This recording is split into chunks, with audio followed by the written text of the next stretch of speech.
बांग्लादेश एक बार फिर राजनीतिक उथल पुथल और हिंसा की आग में झुलस रहा है। राजधानी ढाका और कई जिलों से लगातार खबरें आ रही हैं कि कुछ दिनों पहले गोली लगने के बाद सिंगापुर में इलाज के दौरान एक युवा नेता की मौत ने अब पूरे देश में उबाल पैदा कर दिया है।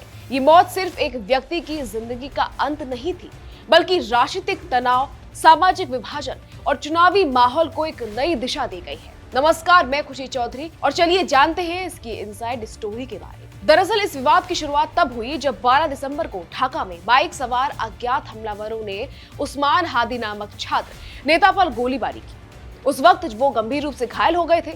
हालत नाजुक होने की वजह से उन्हें तुरंत इलाज के लिए सिंगापुर ले जाया गया, जहां डॉक्टरों ने उन्हें बचाने की हर संभव कोशिश की, लेकिन इलाज के दौरान उनकी मौत हो गई। जैसे ही यह खबर बांग्लादेश पहुंची, पूरे देश में शोक और गुस्से की लहर दौड़ गई।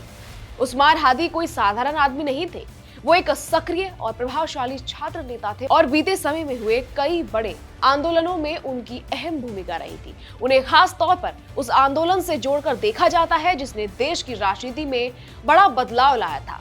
उनके समर्थकों के लिए वो सिर्फ एक नेता नहीं, बल्कि एक आवाज और एक विचार थे, और यही वजह है कि उनकी मौत को केवल एक आपराधिक घटना नहीं, बल्कि एक गहरी राजनीतिक साजिश के तौर पर देखा जा रहा है। हादी की मौत की खबर फैलते ही ढाका, चटगांव, राजशाही, सिलहट और कई जगह शहरों में लोग सड़कों पर उतर आए।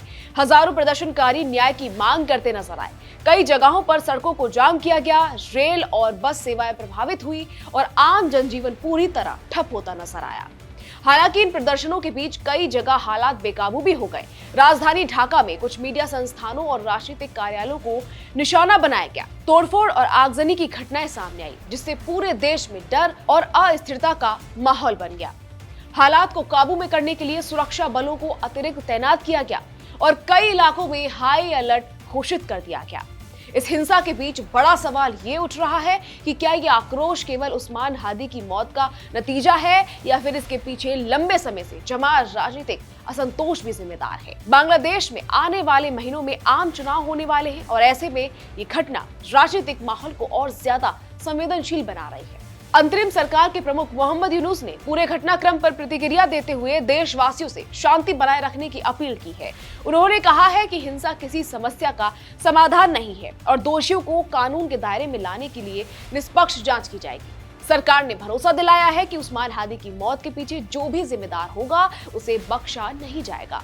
वहीं देश के अलग अलग हिस्सों में अलग अलग प्रतिक्रियाएं भी सामने आ रही हैं। कुछ लोग उस्मान हादी को लोकतंत्र और बदलाव की लड़ाई का प्रतीक बता रहे हैं, जबकि कुछ का कहना है कि हिंसक प्रदर्शन से देश की स्थिति और बिगड़ सकती है।